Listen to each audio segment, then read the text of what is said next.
네, 안녕하세요. 3월 9일 목요일 새벽기도 시작하겠습니다. 기도드리겠습니다. 은혜로우신 우리 아버지, 복된 하루 허락해 주신 것을 감사합니다.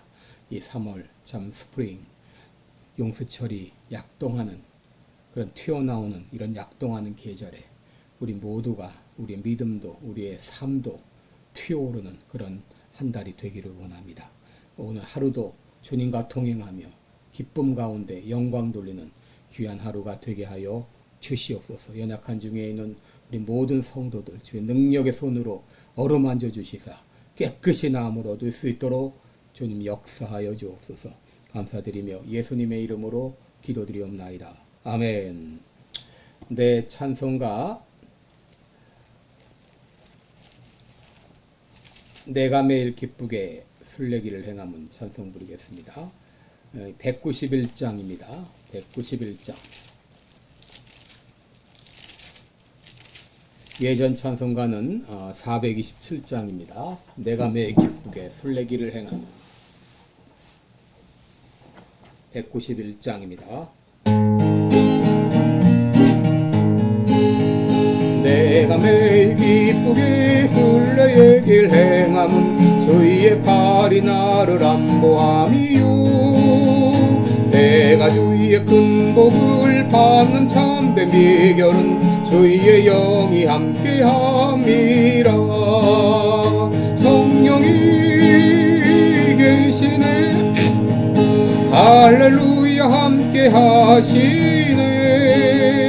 좁은 길을 걸으며 밤낮 기뻐하는 것 주의 영이 함께함이라. 전에 죄에 빠져서 평안함이 없을 때 예수 십자가의 공로 힘입어 그 발 아래 엎드려 참된 평화 얻음은 주의 영이 함께함이라. 성령이 계시네.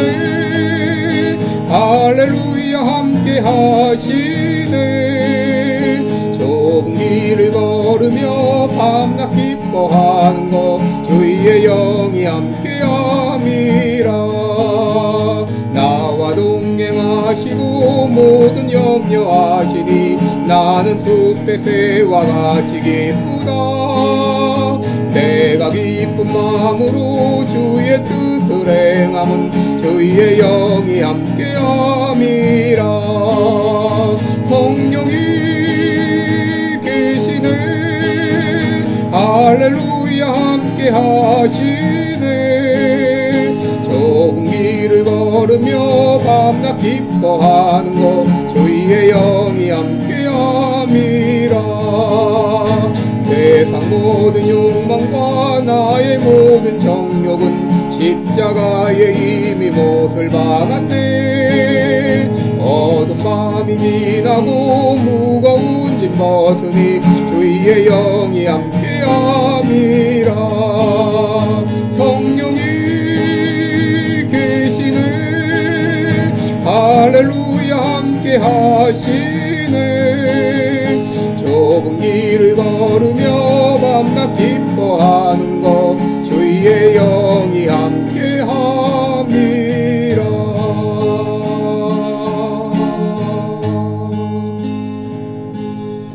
아멘. 네, 우리 오늘은 갈라디아서 4장 1절로 7절까지 보겠습니다. 갈라디아서 4장 1절로 7절까지 제가 봉독해 드립니다. 내가 또 말하노니 유업을 이을 자가 모든 것의 주인이나 어렸을 동안에는 종과 다름이 없어서 그 아버지의 정한 때까지 후견인과 청지기 아래 있나니 이와 같이 우리도 어렸을 때에 이 세상 초등학문 아래 있어서 종노릇 하였더니 때가 참에 하나님이 그 아들을 보내사 여자에게서 나게 하시고 율법 아래 나게 하신 것은 율법 아래 있는 자들을 속량하시고 우리로 아들의 명분을 얻게 하려 하심이라. 너희가 아들인 고로 하나님이 그 아들의 영을 우리 마음 가운데 보내사 아바 아버지라 부르게 하셨느니라. 그러므로 내가 이후로는 종이 아니요 아들이니 아들이면 하나님으로 말미암아 유업을 이을 자니라. 아멘. 네, 우리 오늘 본문을 가지고 아들이냐 종이냐 이런 제목으로 함께 말씀을 나누겠습니다. 여러분 교회사를 살펴보게 되면 시대별로 논란이 되었던 그런 이슈가 있습니다. 3, 4세기 주 3, 4세기에는 예수님은 누구신가 하는 이 삼위일체 논쟁이 있었습니다. 또 종교개혁 시대에는 어떻게 구원을 얻는가 이 구원론 논쟁이 있었고, 근세에는 성경이란 무엇인가 이 계시론 논쟁이 있었습니다. 현대에 와서는 교회란 무엇인가 이 교회론 논쟁과 또 성령님은 누구신가 성령님에 대한 이런 논쟁이 있었습니다.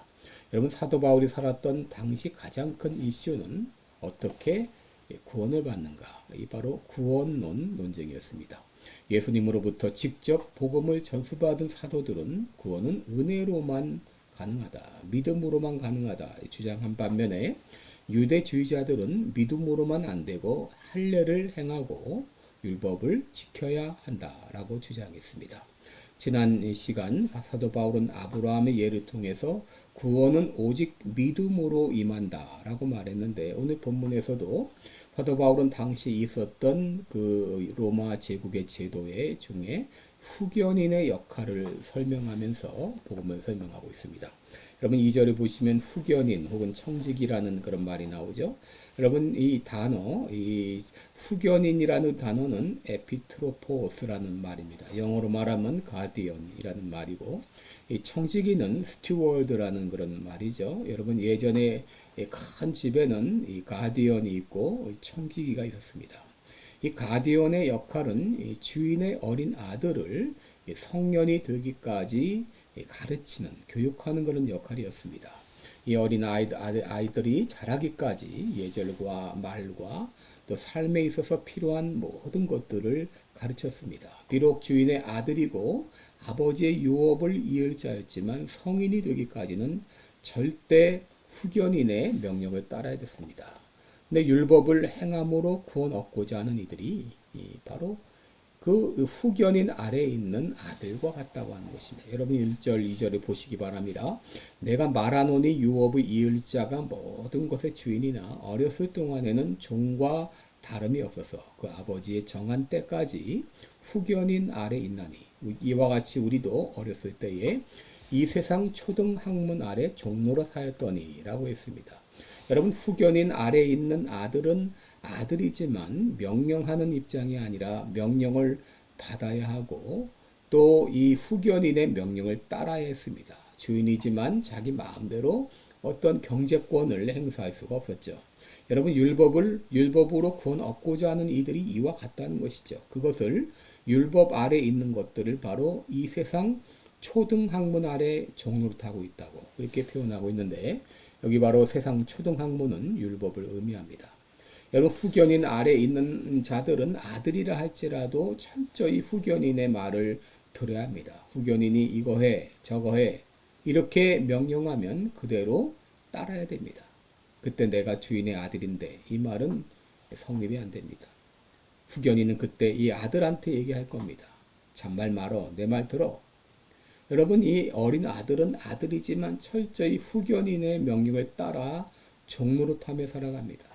율법 아래에 있는 자들이 바로 후견인 아래에 있는 아들과 같다는 것이죠. 그런데 성년이 되면 달라지죠. 아들로서의 신분과 권리를 행사하고 특별히 자유를 누리게 되죠. 오히려 자기에게 명령했던 후견인을 향해서 오히려 명령하는 입장이 됩니다. 그리고 돈도 마음대로 쓸 수 있게 됩니다.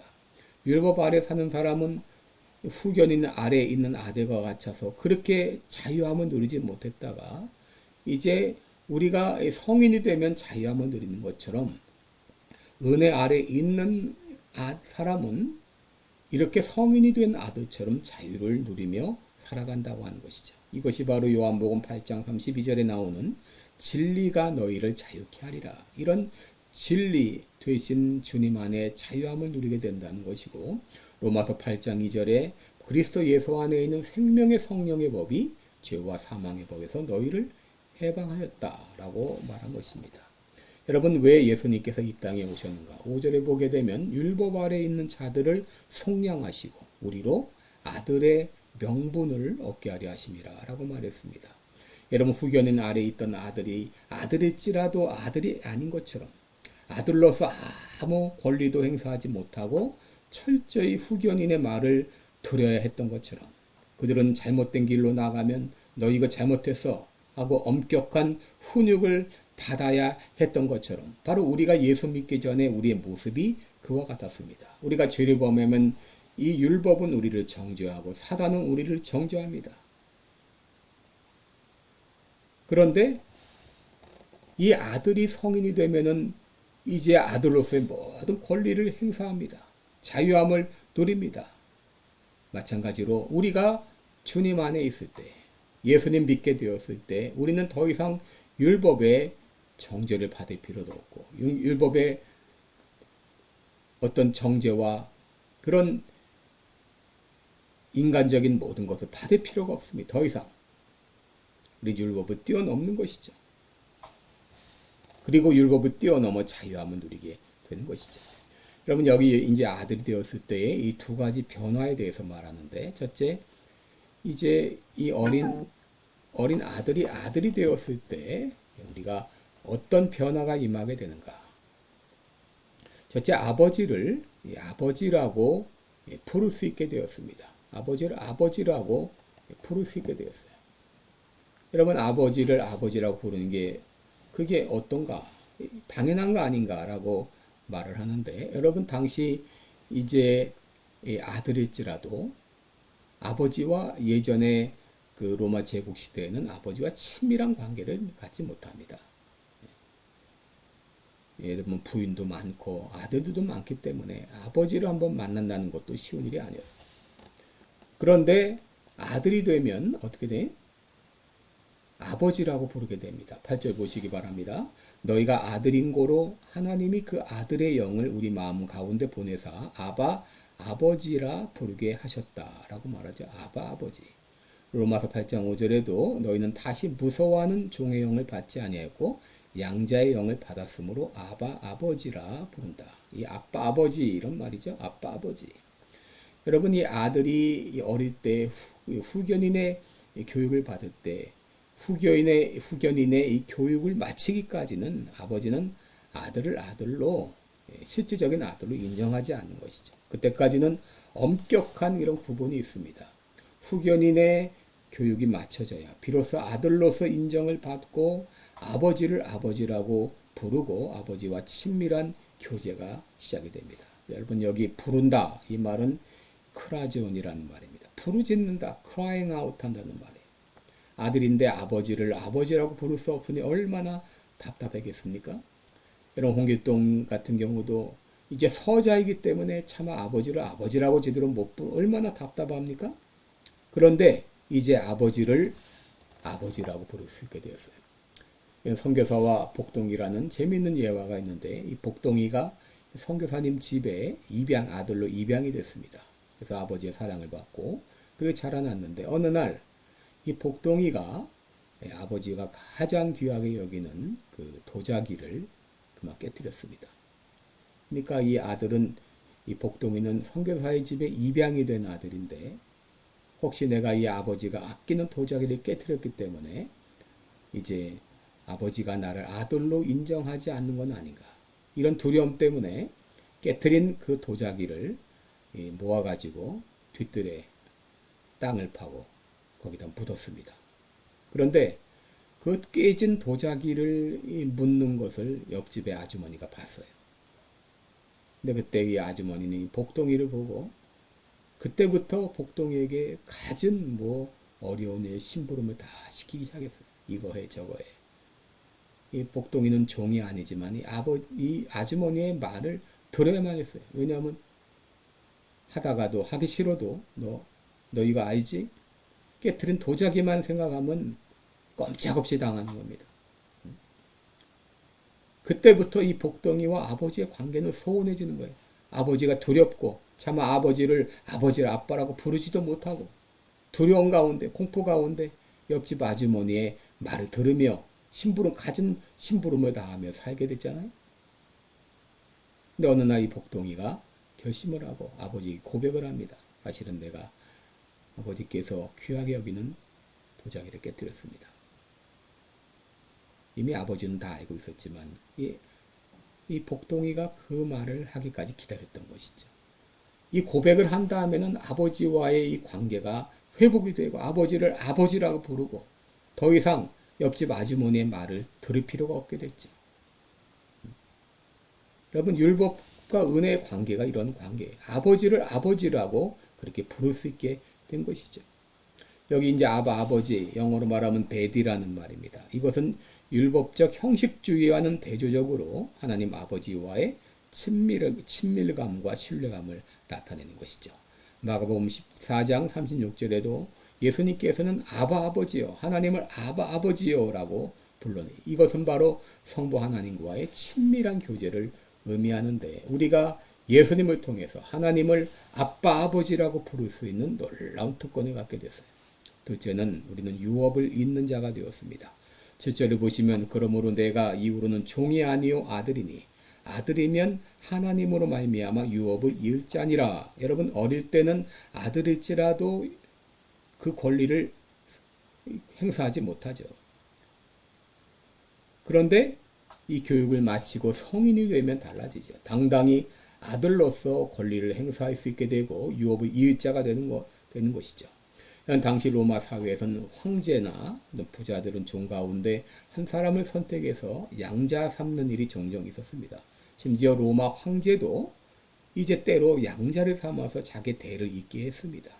왜냐하면 이 친자가 똑똑하지 못하게 되면 그 역할을 제대로 감당하지 못하니까 똑똑한 이 어린 아이를 이제 양자로 삼아서 자기의 대를 잇게 하는 것이죠. 그래서 자기의 이름을 영원히 보존하게 하고 또 자신의 재산을 유산으로 물려주게 됩니다. 그런데 이 당시 한 사람을 양자 삼으면 제일 먼저 하는 일이 바로 그에게 후견인을 붙여주는 일이었습니다. 그래서 이 후견인을 통해서 모든 교육을 받게 하고 가업의 이을 자로 혹은 이제 왕위를 이을 자로 임무 하나하나를 가르치게 됩니다. 그리고 교육이 끝날 때쯤 되면 후견인은 아들에게 이런 말을 해줍니다. 아버지께서 너를 위하여 놀라운 상속을 예비해 놓았다.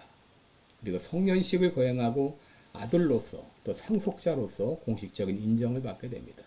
그러나 하나님께서 우리에게 이런 놀라운 특권을 주신 겁니다. 우리가 하나님의 자녀가 되었을 때 우리는 하나님의 유업의 유자가 되었고 천국을 상속받게 된 것이죠. 여러분, 종과 아들의 극명한 차이가 무엇이죠? 그것은 아들은 상속권이 있지만 종은 상속권이 없다고 하는 것이죠. 여러분, 주인이 아무리 종에게 잘해줄지라도 종에게는 상속권이 없어요. 오직 아들에게만 상속권이 있습니다.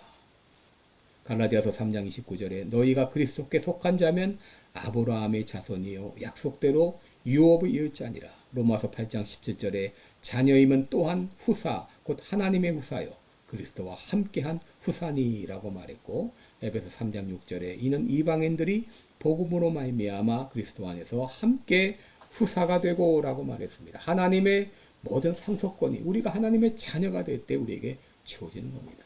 천국이 우리에게 주어졌습니다. 아들이 된 사람은 이미 이 모든 놀라운 특권이 주어졌습니다. 여러분, 이 일이 어떻게 가능해졌습니까?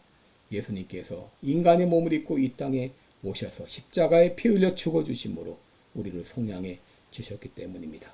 4절과 5절 보시면 때가 참에 하나님이 그 아들을 보내사 여자에게서 나게 하시고 율법 아래 나게 하신 것은 율법 아래 있는 자들을 속량하시고 우리로 아들의 명분을 얻게 하려 하심이라. 여러분, 여기 속량한다 이 말은 엑사고라스라는 말입니다. 값을 주고 산다.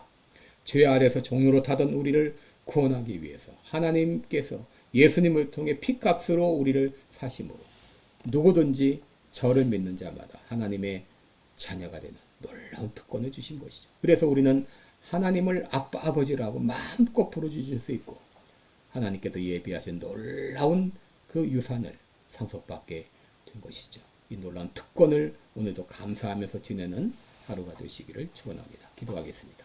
은혜로우신 우리 아버지, 은혜로 함께 하시고 은혜로 구원하시고 지켜주신 것 감사합니다. 무엇보다 예수님께서 이 땅에 오셔 십자가에 달려 죽어주심으로 우리에게 이 아들의 명분, 하나님의 자녀의 명분을 주셔서 하나님을 아빠 아버지라고 부르짖고 유산을 상속받게 하신 것 감사합니다. 이 땅에 살아가지만 하나님의 자녀, 상속자라고 하는 담대함과 당당함을 가지고 살아가는 우리들 되게 하여 주옵소서. 예수님의 이름으로 기도드리옵나이다. 아멘. 네, 고맙습니다. 제가 LA 여행 갔다 오느라고 한 이틀 새벽 기도에 빠졌습니다. 양해해 주시기 바랍니다. 우리 계속해서 우리 기도하시기 바랍니다.